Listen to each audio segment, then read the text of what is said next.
Israel-Lebanon conflict. A ceasefire was supposed to bring peace. But instead, it became a countdown to the next explosion. Tonight, the skies over Lebanon are burning again. The silence didn't last long. In Lebanon's, explosions ripped through the night sky, lighting up villages, shaking buildings, and sending shockwaves across the region. Just days after a fragile ceasefire, Israeli fighter jets returned. Targets were quickly identified, positions linked to precision strikes, high-intensity impact, and a message that echoed far beyond Lebanon. The war is not over. But this wasn't a random escalation. It started with a drone. A single unmanned aerial strike, targeting an Israeli military base. The result? 4 soldiers dead. Several others injured. And the nation pushed back into retaliation mode. Israel called it a direct act of aggression. Within hours, the response was already in motion. Jets were scrambled.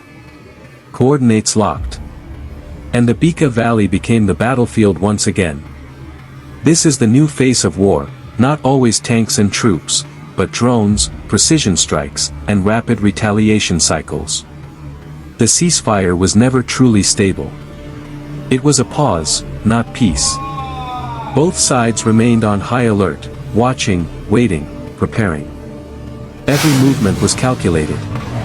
Every signal interpreted as a potential threat. And when the drone struck, that fragile balance shattered instantly. Now, what was once containment is turning into escalation. And history tells us, these cycles rarely stop on their own. This conflict is not isolated. It's part of a much larger geopolitical puzzle. Hezbollah is not just a local force, it is deeply connected to Iran. And Israel's actions are closely backed by the United States. Which means every strike, every response, has the potential to pull in bigger powers. The Middle East is already under pressure, from tensions in the to rising military alerts across the region. Now, with Lebanon back in the spotlight, the risk of a wider war is growing.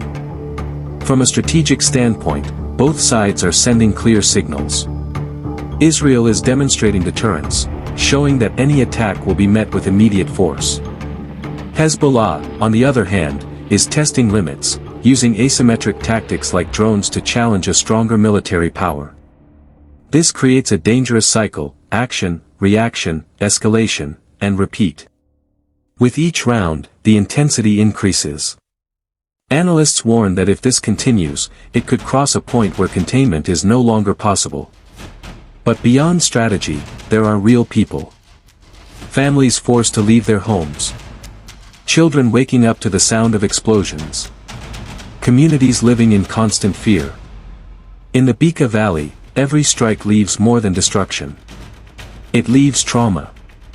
And as tensions rise, the humanitarian situation risks becoming just as critical as the military one. So what happens next? Will this remain a limited conflict, or expand into something far more dangerous? Much depends on the next move.